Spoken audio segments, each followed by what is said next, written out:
So welcome this morning, everyone, wherever you are. This morning, for anybody who's aware of how we do things in the past, you'll probably notice that there were a number of things that didn't quite work out the way they should have this morning. One of them being that funny thing that popped up during the intro. That's me trying to advance the slides without the certain things, and it hit something else on my computer. So those things do happen. So my name is Lsi, and I'm coming to you from Victoria, British Columbia.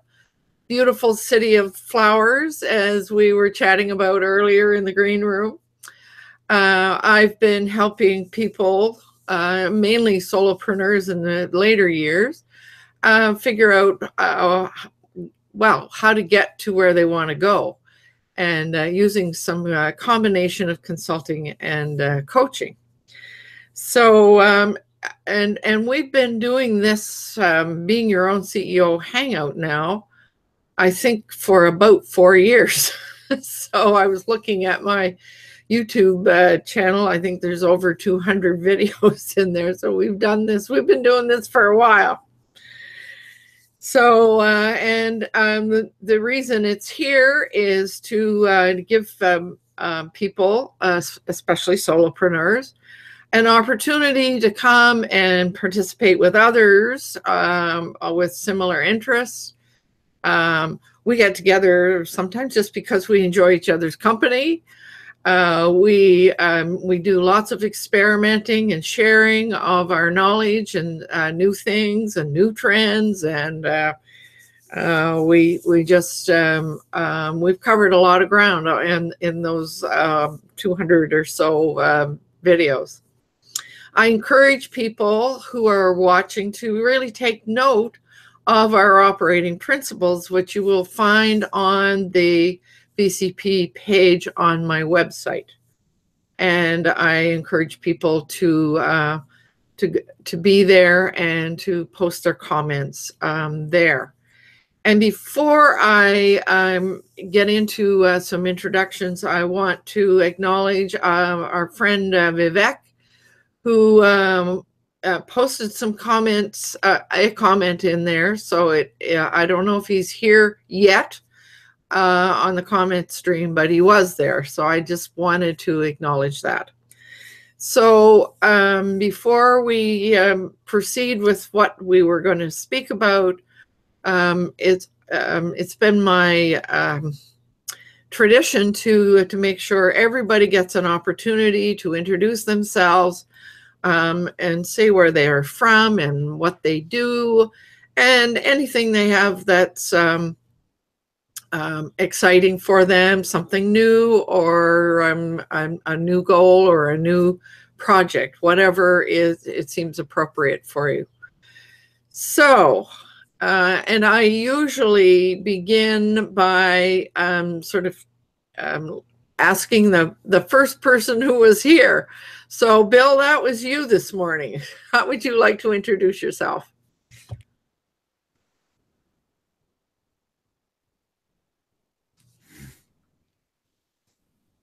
Good morning, everyone. Actually, I was the second one. Roland was here, but push over, Roland. I'm taking the mic. My name is Bill. Got the conch. Bill Graham. I'm coming to you this morning from beautiful paradise, Belize. The site is Bill Does Belize, where I share unbiased information, or what I refer to as the unbelievable truth. People who are thinking about a permanent move to Belize make an informed decision on moving to a developing nation. And I will be doing the comment tracking today. So yeah, I'm happy to be here. And Wake is here, and he mentioned that we are live. So thank you, Vivek. I appreciate that. And thank you for wrangling this morning. I don't like that term, wrangler. I think we got to find a better term. Co-host or something that's better. I don't know. How about usher? We help to usher the people that are out there participating into the event by including their comments. Okay, that's better than wrangler, in my opinion. That's just my opinion, of course. So welcome here, and thank you, Bill. Pleasure. Thank you. So, Roland, in my mind, I guess you both kind of came in right around the same time. So I didn't mean to really put you down. So welcome. Thank you. Not a problem. And I happen to really like Wrangler. I have no negative compunctions concerning the word. But hi, my name is Roland from MinMax Media in Southern California. Wishing everybody a Happy New Year.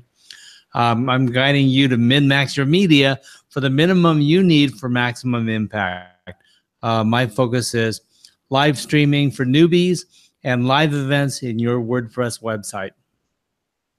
Right on. So, welcome here. It looks like you got a new shirt. I've never seen you in black before. It's actually a charcoal brown. Oh. I mean, not charcoal brown, kind of a dark brown. And it might look black depending upon the contrast of your monitor, but it is indeed a chocolate brown. It's brown. Oh, right on.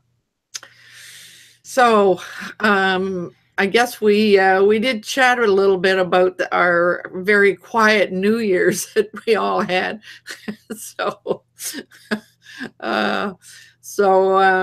And Christmas did you have family around, Roland?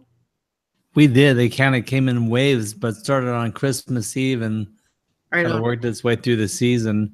And we're still going to have another get-together any day now, because my one daughter lives back east, and the rates being as they were during the Christmas week, we decided to wait until she came in actually tomorrow, and she's flying in from Maryland, and so we're gonna have a get together with her included, and the family will get together again. So, and we saved all of our stockings for that.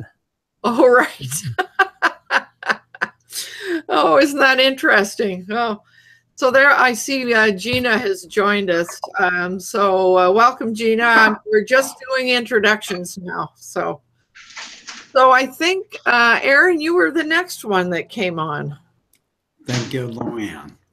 Thank you, Luann, for inviting me here. My name is Aaron L. I'm a 7-year post-stroke survivor. I'm also the founder of a global stroke TV. It's called. I founded Stroke TV, and Roland is my partner in working with Stroke TV, and we're expecting exciting things for 2018. Right on. I think that we're all on the verge of some exciting things. Right on. So welcome here, Aaron. Good to see you, and good to hear. It'll be interesting to hear what your exciting things are as they develop. So Heidi. Nope, not Heidi. Sorry, Alana.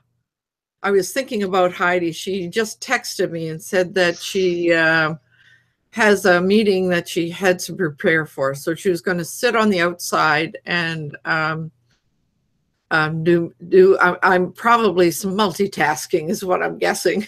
So Alana, how was Christmas and Easter, New Year for you? Where's my brain this morning? Pretty quiet. Alana here, coming to you from Ireland, and I have a website, emptynester.blog.com, where I help empty nesters create their own online income. And my other part-time job is as a virtual assistant. So yes, I'm expecting big things in 2018, and I joined a networking group, and I'm kind of getting myself organized much better than I was last year. So yeah, so it's only been one day in, so catch me in a couple of months, and I can give you another update. Right. But happy to be here. Yeah, really nice to have you here. Now, when you mention the networking group, do you mean a local one? It is a local women's networking group that it's a new group that's going to open up in my area, but the other one the one that I had joined is up in Dublin, and they're expanding. So there's another group opening up in my area. So I'll be joining that group. Ah, right. And that's going to start, actually, those meetings are going to start next week.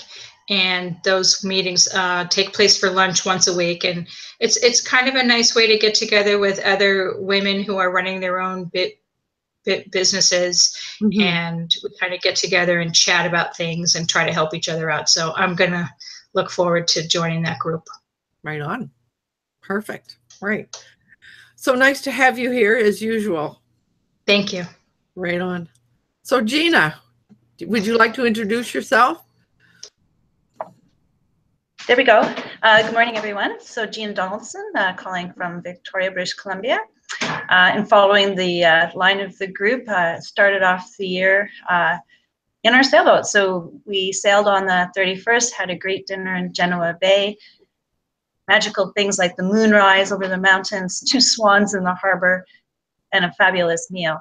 And along with you, Alana, I too am looking at a different type of organization this year to accelerate my business. And I actually created a group of people. It's called MBA, Mutual Business Acceleration.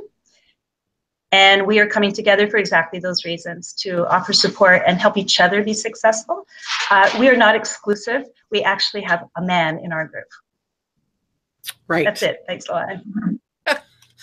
I'll be interested to hear a little bit more about that. Is it? Are you listed in Meetup? No, actually, we've decided not to do that because I brought together an initial group. I had 8 members already. We've rented a boardroom on Fort Street, and we bring in coffee and treats. So we want to keep it fairly tight while we all get to know each other, and we may expand it as we get a deeper understanding of each other's business. Ah, so what I'm hearing is that it sounds a little bit like a mastermind. Yeah, say something along those lines, because we all have our talents, but we all need a little bit more to be successful, and we think that we can do that by getting together. Right, perfect. Well, I'm so glad you're here. Good to be here. Thank you. Yeah. And boy, that sailing experience sounds most enticing. Yeah. It was great. I showed everybody before we went live a picture in my phone of this sunrise this morning. Was absolutely spectacular down on Dallas Road. Yeah. Yeah, there's something about a southern sun that really makes a big difference. It's just fabulous. So I see Jay seems to be popping in and popping out. I don't know if he's having difficulty or what.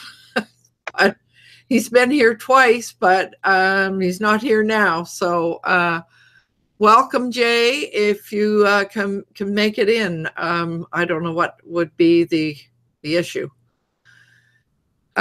So this morning I noticed that, as that's why I was giggling about all the mistakes that happened this morning. I noticed that the wrong topic was in the slideshow.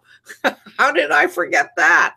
I usually work according to a checklist, so I must have missed that one. So But the topic that showed up is really today's topic was just really just an extension of that. We talked about how to SEO your website, and I remembered, and then this is 2 weeks ago because we took a Christmas break.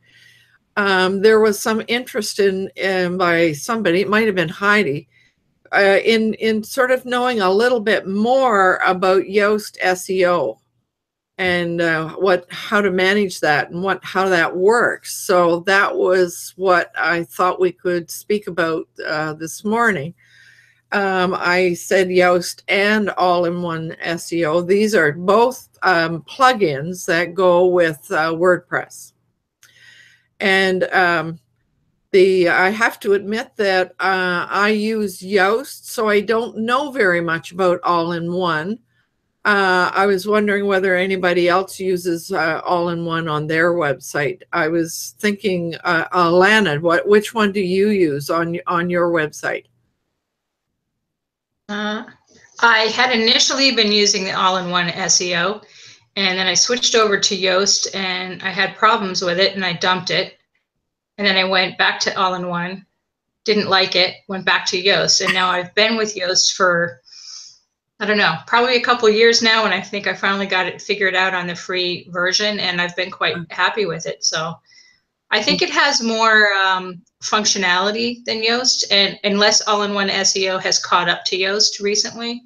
Right. But my initial impressions were that the Yoast plugin was more expansive than the All-in-One SEO as far as functionality and features. Well, and my experience is a little bit similar to yours. And recently, I think I've used the free version all along, but recently Jay and I were working on some other features, also, to bring in some of the material that you get in Google Console. And in order to do that, I bought the premium. And so you get much more functionality when you use the premium.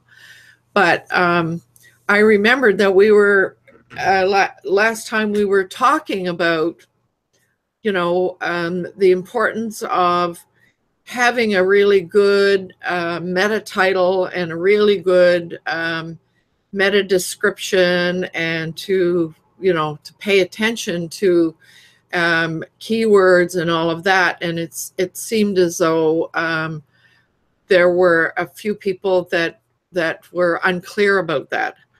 So Jay, there you are this morning. Is your system causing you grief this morning? Well, it looks like I'm still trying to learn this computer stuff, so. I think it was actually a little bit bizarre. I didn't think I was going to be able to make it, so I did not accept the invite. I saw that in the calendar. And then I had some time this morning, so I thought I'd jump in, but it wouldn't let me connect with you guys. So I then proceeded to go back into the calendar and replied to it as accepted, and then tried again, and then it got me in. Weird. So the chipmunk gate seemed to have prevented me from getting in when I did not accept the invitation. Oh, the gate that Vivek made prevented me from getting in.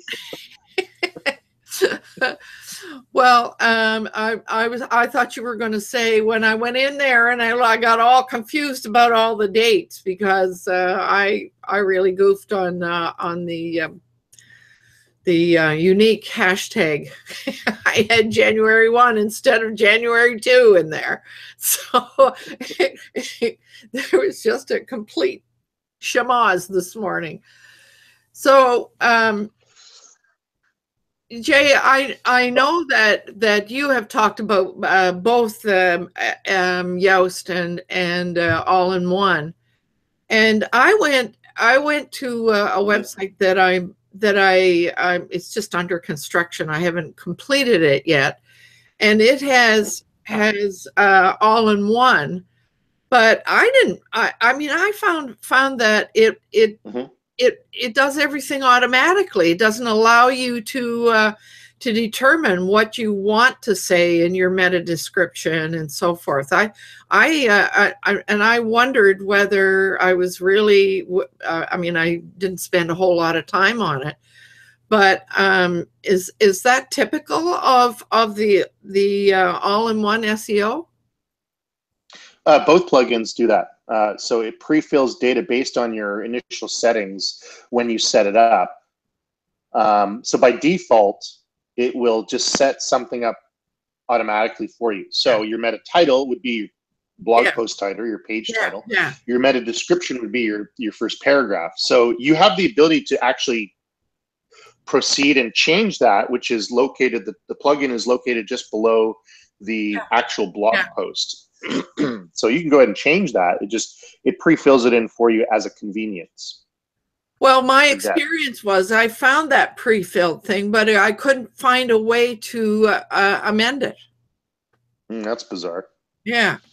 So I was going to share my screen for anybody who, does anybody else use Yoast? Does everybody use it? Is it of interest to see what it looks like? Yeah, I think so. I think it's good for video archival purposes. So I'm just going to, I see Bill has a comment. So let's see the comment first.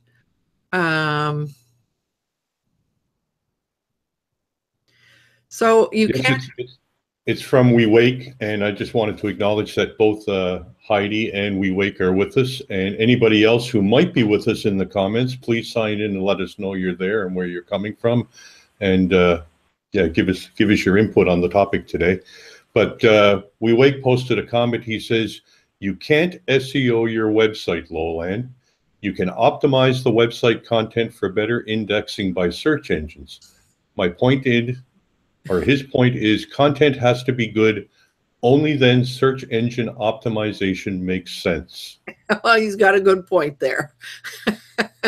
We would always agree that that content is king. So I don't disagree with that.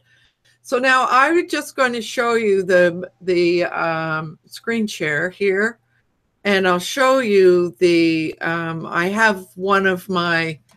I'll move that out of the way. I have, this is a recent post. So you can see this is the back end. So this is just, the back end of the post. And then as you scroll down, you see this is the Yoast, and you see there's a. So click that. Click the one that says, click the one that says the meta description, or click the edit snippet button. Oh, of course. This is what I was going to show. So, I'm sorry. Yeah. I thought you were experiencing that problem. No, I experienced that problem with all-in-one. I see. Okay. Yeah.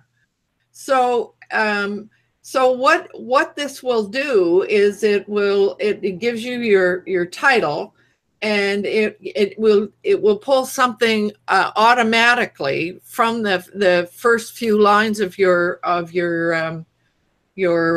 text. But if you don't want it to be that, then you just click edit, and so then you can go in here and put what you really want to be there. And it will also allow you to put a different title in if you feel like you want a different title there, which I've been using recently while refocusing some old content. So that's I mean, it allows you to manage exactly what you want it to say. And so then you just close it, and then you get to put the keyword in that you want to have there. So, and that all you put all that in the way that you want to before you do an update. So I think it was Heidi who 2 weeks ago was talking about being kind of confused about how to manage the meta description in the way that you want. Jay, do you remember how many characters you get in there? I mean, I've made this very short, but yep. So you want to try to aim for up to 55 characters for the meta title and 155 for the meta description. I actually try to go for 150 for the meta description, but I find it just easier to remember 55 and 155. Yeah. The reason why I try to aim for 150 in the description is that it gives me, the actual limit is 160. Oh. This is actually in, they're actually, Bill, we talked about this a little while ago, a couple weeks ago, I think, about how they're expanding the meta description. But I won't get into this now, but 160 is the actual cutoff point, right? I personally try to aim for 150, and that gives me the 10 characters for them to fill in, because sometimes Google will add your like a date in front of your meta description. Mm. So, you know, but 55 and 155 is totally fine. I actually have my screen here. Let me, I can quickly show you what all-in-one SEO looks like. So here's what all-in-one SEO looks like. I've actually went ahead and like, this was already pre-filled, or I had manually wrote this content here, but this is just below the blog post. Right. So there's the blog post, there's the comments, and then there's the all-in-one SEO pack settings, at which point I can then go in here and go and add to that. And that's what I was trying to do, and it just wouldn't, it was pre-filled and it would not let me change it. Interesting. So I wonder if you have a second, if you have two plugins, one might be overwriting the other. No, not on that site. There was just all-in-one. Okay, so there's obviously a glitch there somewhere within your site, within that site. So I mean, I think the important thing for us to remember here, and that's kind of in line with what we were talking about last time, was how important it is to make sure that what's in the meta description is complete. I mean, what you don't want is, you know, half a sentence there, right? So yeah, it's the first opportunity you have to make a great first impression within the search engines. That's a great way to say it. Yeah. So I'm going to Blue Box. So yeah, that's Sarah. She must have heard us talking. Yes, we know. But Zara, I'm happy that you're here. Thank you for participating.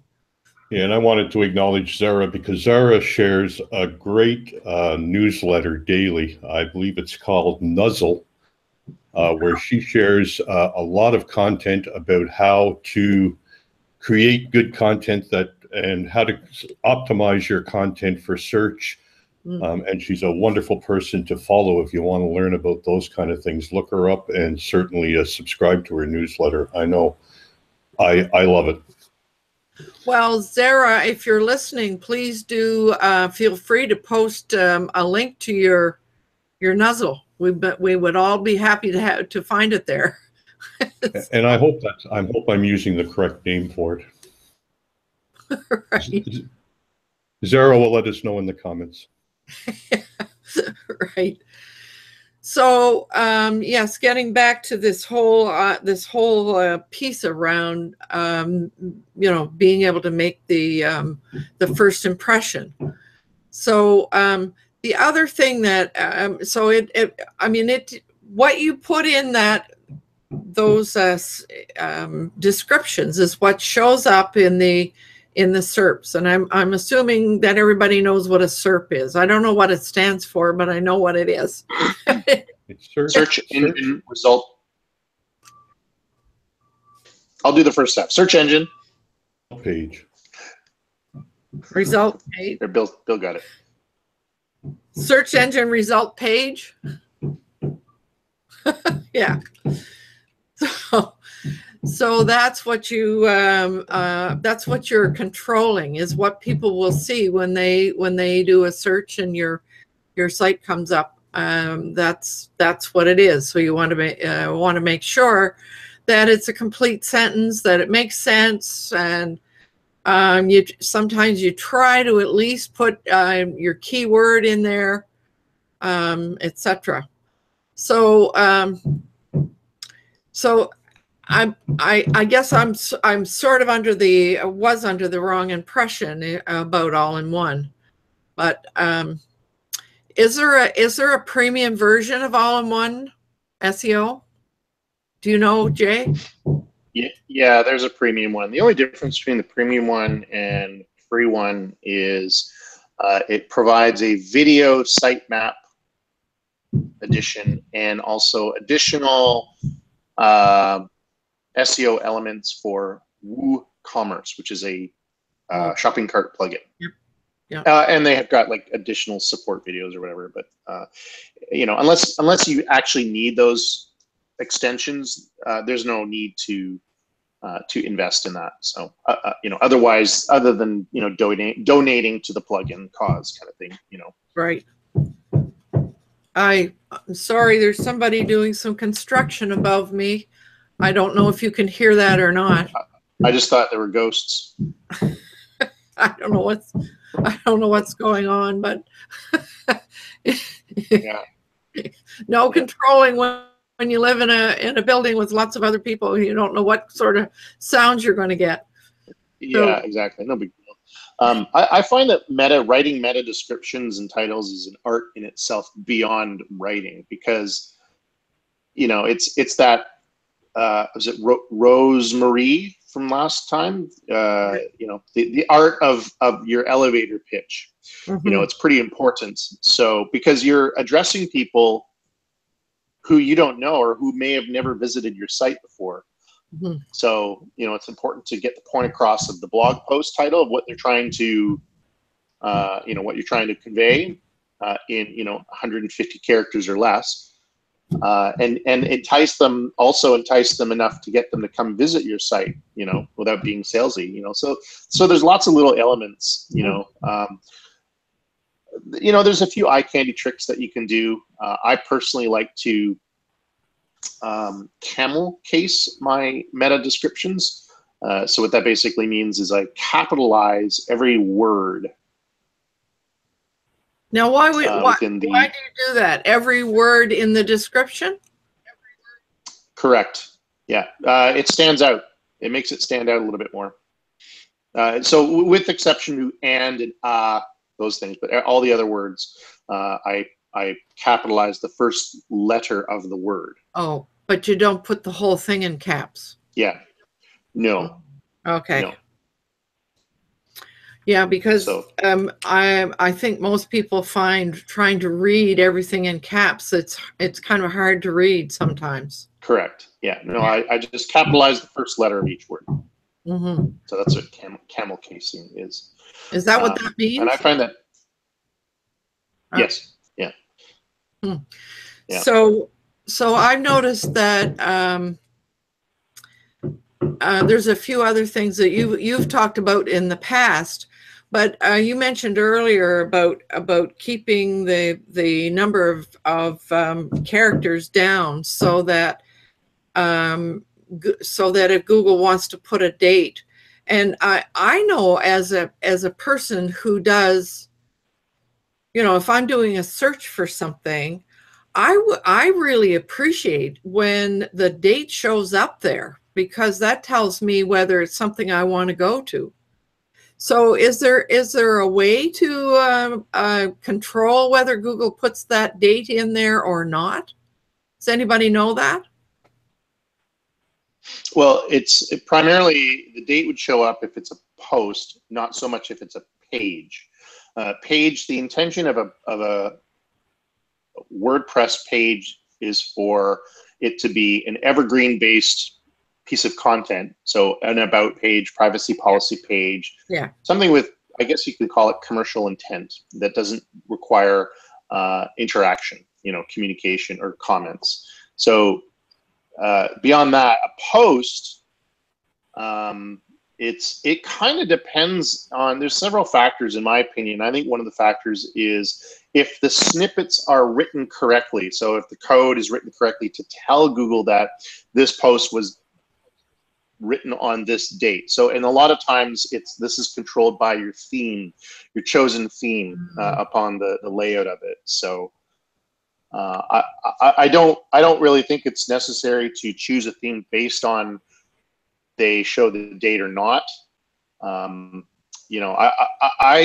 personally, I don't want dates in the SERPs. You don't? Unless it is, unless it's date specific content. Unless I have the word 2018 in it or something like that. I don't want a date in it because I don't want my post to get stale. I want my bread fresh from, now to perpetuity. Well, there's another way to look at it, Jay. I mean, and I'm speaking about it now from an observer's perspective. Let's say you type into the search how to do such and such. Well, if you do that and you get something that's dated about 5 years ago, you know perfectly well that the how-to is probably, the information you're going to get is going to be out of date. So that's where I'm coming from when I say that. So Roland, you have something? I would add to that because I try desperately to keep as current as I can on so many subjects. And if I'm looking something up, if something is older right now, if something was older than 2016, I start to question it because it might be January 2016. That's almost 2 years old. And so for me, I'm looking for something 2017 or even projected after the first of the year. Now I'm looking at 2018 information, and everything's new the first of the year. So I want to know what's new. And a lot of people will update things because it is 2018 now. The psychological effect is we have to be current with the current year. So if they fix something in early 2017, now they're a year behind already out the gate. So I'm always looking for current information. When I'm producing content, I really appreciate it when my stuff shows up and it's 2 or 3 years old and I still feel like it's current. I love the fact that it's still there. But when I'm looking for something, I want the most current thing possible. So I would go ahead, Bill. I was going to say, I would like to add to that because I think your comments are valid, but I think you're looking at it from the point of view of the user. And I know for my website changes, then I feel a responsibility to tell my followers that the information has changed and updated to reflect those changes. As a creator, I don't want somebody going and finding perfectly valid information and going somewhere else because I posted that 2 years ago.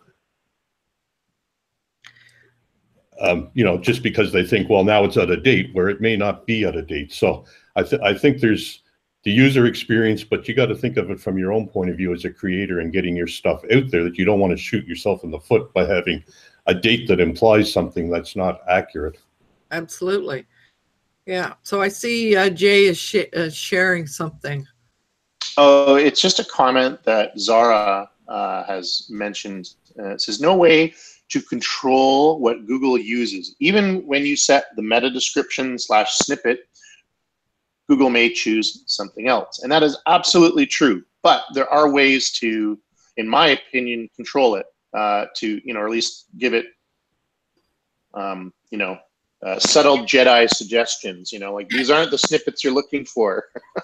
And I think it really does boil down to the keyword Thanks, Roland. I'm here all night. It depends on the keyword that you use and the keyword that's also mentioned within the meta description. So, you know, if I'm trying to rank for helmets, I'm going to put that's my targeted keyword. I'm going to put that in my meta description. I'm going to put that in my meta title. And that's the goal, right? So that when I rank for, or sorry, when someone Googles football snack helmets, then that snippet shows up. But if someone were to Google, say,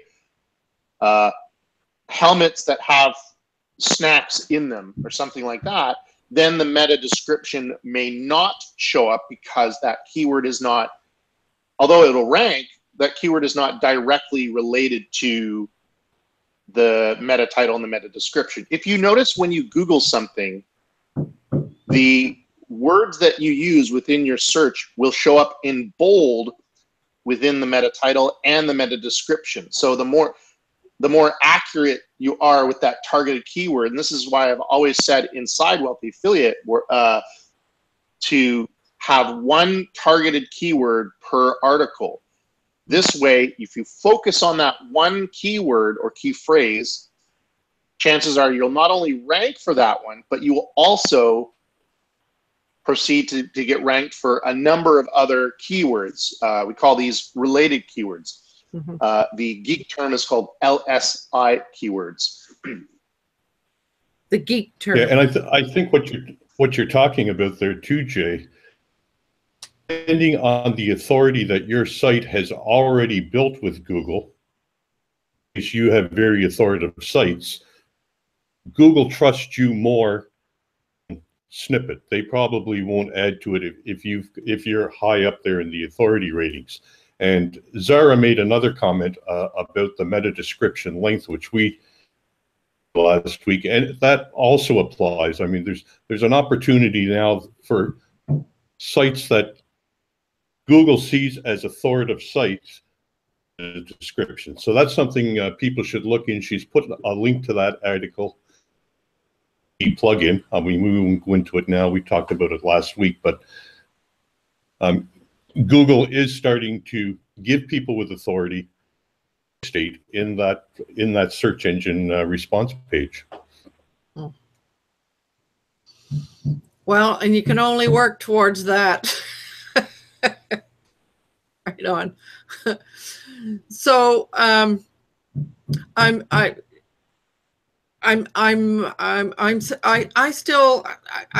don't really have an answer in my own mind as what is the best way. I mean, if you've got a lot of posts, which I do a lot, I've been posting for a long time. Now what I'm doing is going in and recycling a lot of those old posts, updating the information, updating some links, freshening it up, etc., and then changing the post date. And then going in and doing the fetches Google thing in the Google console. So I mean, that's one way to make sure that your stuff is going to show up as being current. So Roland, you're signaling. I would like the opinion of the other people in the green room and those in the audience to think, well, what the best strategy would be, because my impulse would be to take old content and use it to refer to while I write a new blog, while I emphasize what the up-to-date scheme is, and then refer to the old blog saying, here's what we predicted back in 2015 or whatever, and this is still holds true today. And that gives you even more credibility when you've talked about something that far ago and then can substantiate it into the present. To me, that carries a lot of weight. What does everybody else think? So yeah, and I'd like to hear Jay's opinion on, because there's different ways of doing that. And yeah, some people repost, some people update, and some ways will hurt you. I mean, you want to maintain that Google juice, so to speak. posts. So there's proper ways of doing that, and not so good ways of doing that. And I'd like to hear what people think about that and how you do it to help yourself as opposed to hurt yourself. So Gina, I saw you were signaling as well. Right. So I've only been having my own website for just over a year. So a lot of my stuff is still potentially current. But what I did find is that when I went back to review some of my blogs, I saw the words differently, and I actually did some edits that I thought would add more value to the blog itself. So in that way, I refreshed it, and I agree that you have all these gems, and just because you posted a gem this long ago doesn't mean it isn't relevant the next year. And if it's too old, then people won't find it. So, for instance, let's use it's Christmas, and people are feeling lonely or mourning someone that they love and they've lost that person. Well, do I want to create a new one, or do I want to bring some familiarity back? I might just change the picture to make it look new, because I don't know, it really depends on how reusable your content is. Yeah, so there's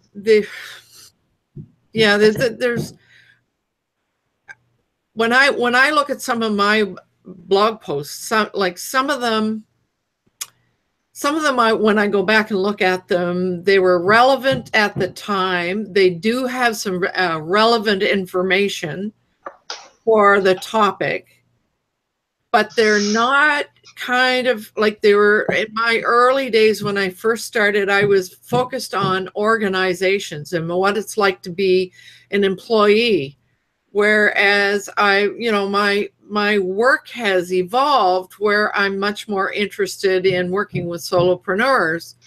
Although some of that early stuff, if it's massaged a little bit, can be applicable to somebody who is a solopreneur.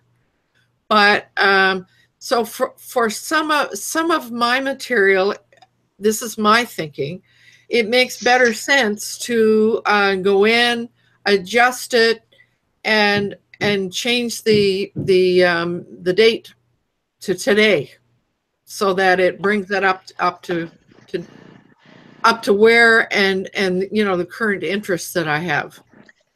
And what I would add to that, Lolan, is that that repetition of something somewhat familiar is actually more effective than seeing something sometimes for the very first time. So reinvented slightly, I think it's easier for the brain not to bounce it.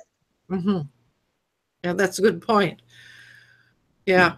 So I see Bill has another comment for us. Yeah, I have a comment from Heidi.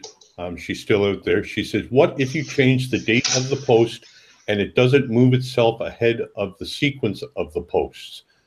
So I presume she's talking about changing the date and expecting it to move to her most recent post.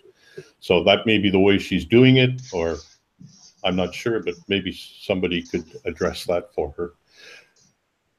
Well, one of the from my own experience of what I'm doing, when I change the date of the post, it puts it into the most recent. So I don't know what the answer to that would be. Jay, do you have any idea what that would be about? Well, so either Heidi would be changing the date in the wrong place, because there's two places that you can change the date.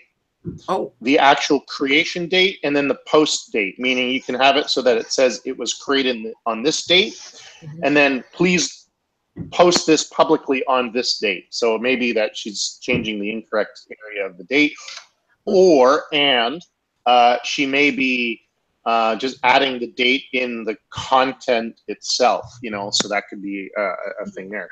Now, if let's say she's doing it right, then it would be a theme issue, in my opinion.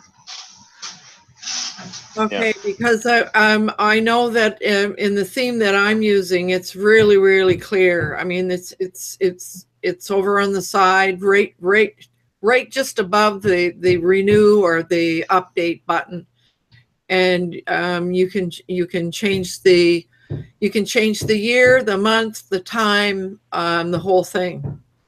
So, and then once that's done, the post shows up in the most recent post.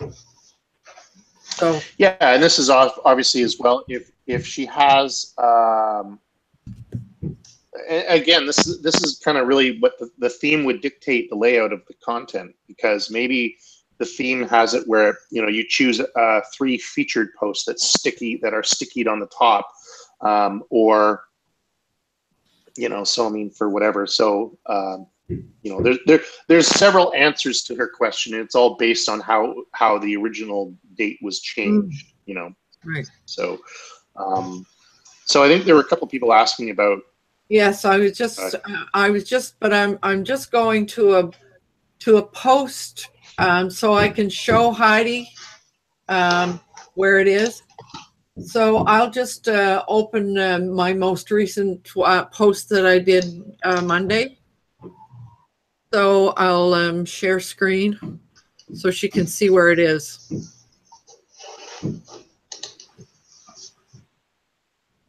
Hope you can see that. A blue box. Okay, so it's over here. There's the update button, and it says published on. So you see there's an edit button there. So you just change the dates to whatever you want to and click OK. So I don't know where else there are any other dates. That's the only place that I see it. So, but as Jay says, that may well be something about the theme that I'm using. I don't know. So Heidi, hopefully that was useful for you.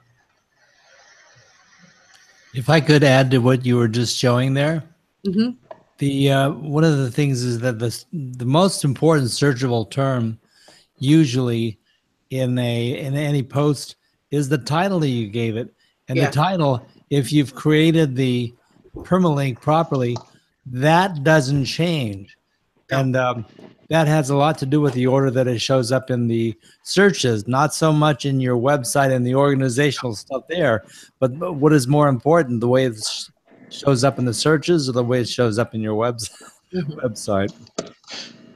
Well, one of the things that I try to do before, when I'm trying to decide what the title is going to be, I know kind of what I want to write about. I do a keyword search first. Yeah, and sure. I look at a variety of keywords as the total, depending on, you know, the amount of competition, etc. So, and another thing is, if you assign the wrong permalink structure to the titling, it will not show up in the search. So in other words, when you go to the settings and you go to how your permalinks are set up, it should be relative to the titling of your blog. Otherwise, it could assign you a random number that has nothing to do with search, which that really foils everything that you're doing. Yeah. So could we go back to the questions that that came up? Bill was asking what you know, what are the advantages and disadvantages, and when are the right times, or under what circumstances would somebody, I mean, Roland said, you know, one way to do that would be write a new blog and link back to the old blog and, you know, talk about the fact that you changed your mind or you updated or whatever. I mean, that I certainly, that's a good way to do it too, because that way you've got a good internal link on your site. That's a good thing to do. So, yeah. So I can give you a real world example based on that. Well, so one of the first things I want to address here is, I think what Roland and Bill were both kind of asking about was curated content. So basically curating either some of your own content and maybe some of other people's content. Well, let me just address that first, regardless whether that was a question or not.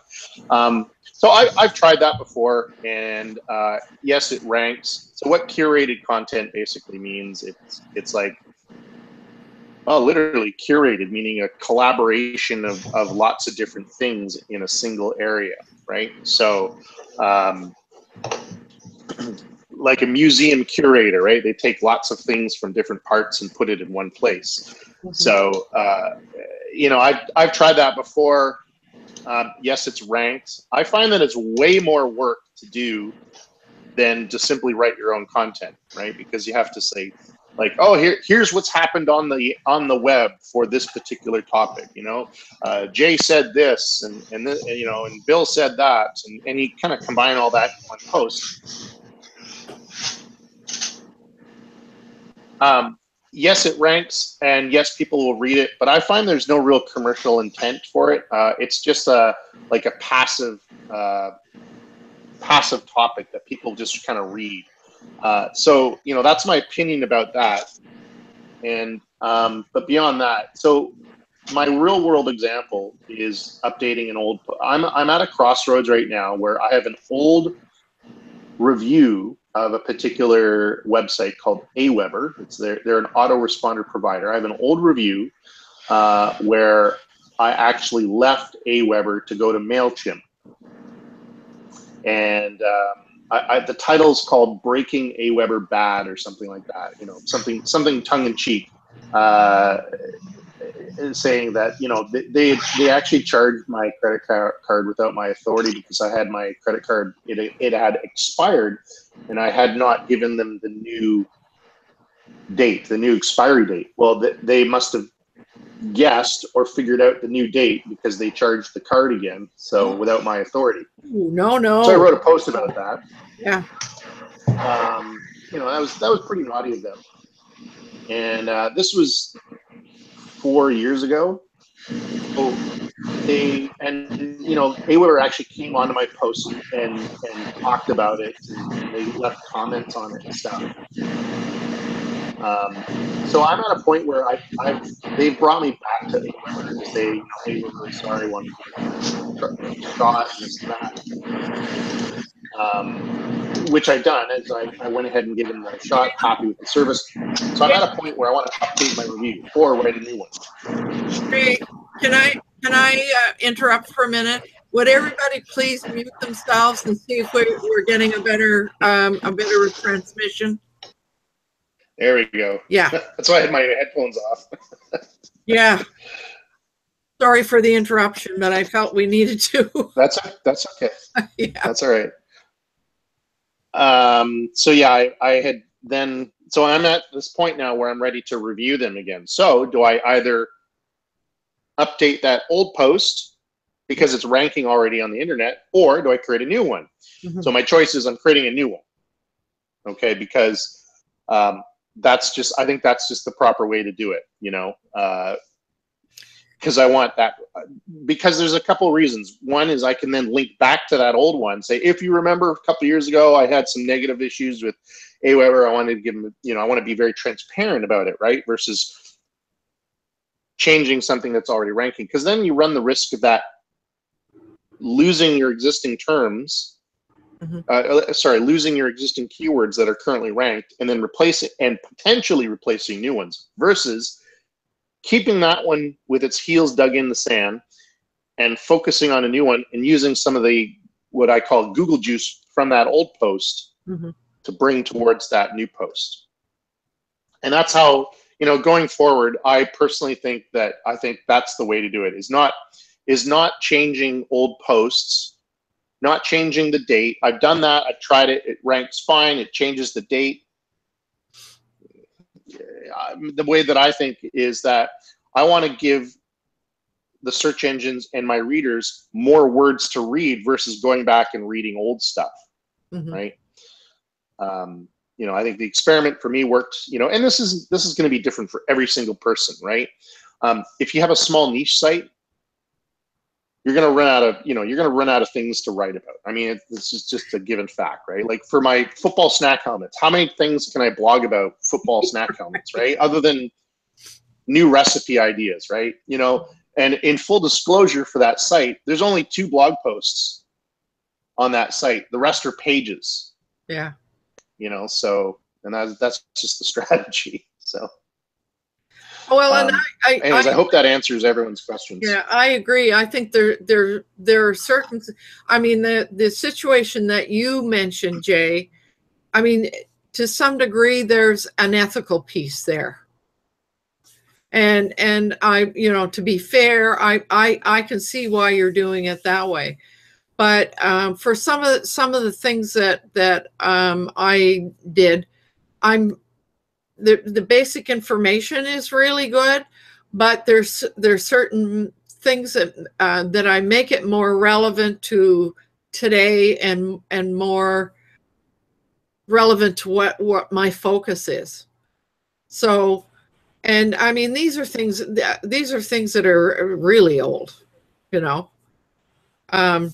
And there are other times when I do exactly what you and Roland were saying. I'll post something new and refer back to a post that was done before. I mean, I think it varies. I don't think there's a straight answer for that.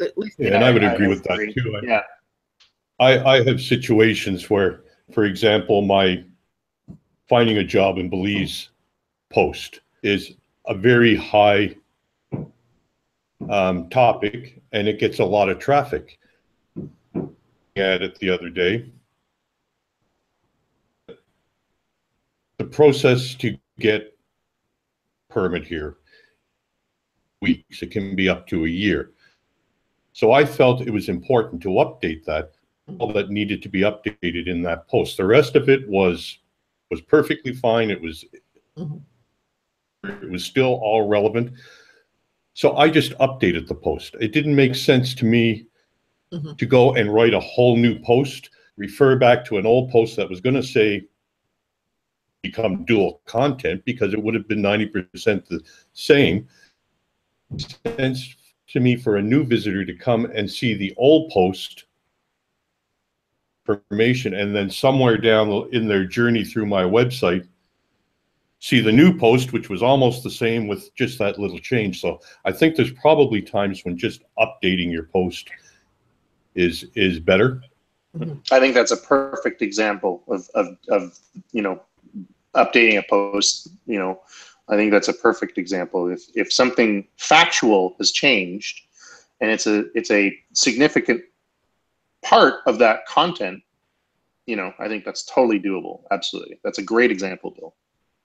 So I have another example that would be kind of interesting.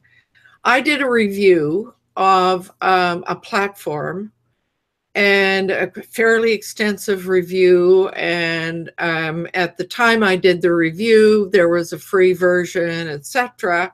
Then as time went on, the company decided they weren't going to do that anymore. So I went in and just did an update. Now I'm in the position of knowing that the whole review is completely out of date because the company is moving away from one way of doing things into another way of doing things. And it's the original one, the piece that I wrote has a lot of traffic.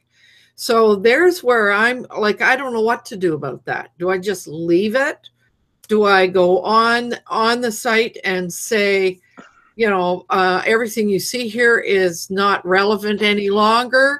Do I remove it altogether? Like I don't know what to do with it. Yeah, I've been in that same situation before. And what I've done is I've just put it up an editorial note.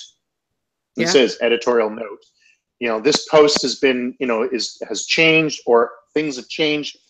Here's a link to a more updated post, right? And then then the link to the more updated, and write a new one. So I've had things that I've reviewed which have since closed down but they still rank in Google, right? And in Bing and stuff. So, and that's exactly what I do is I just put a little editorial note or a frame around it right at the very top. And then that way, you know, you still rank for that one. So, because there's still people Googling those terms legitimately, right? And they want to know that information. So then when they land on that page, they can see it's just a single click to go to get the most recent information. Right. And in this, but in this case, it's kind of unlikely that I'm going to do another review of it because that platform has moved into a whole new world and doing things in a whole new way. I don't know whether I would even be interested in doing another review.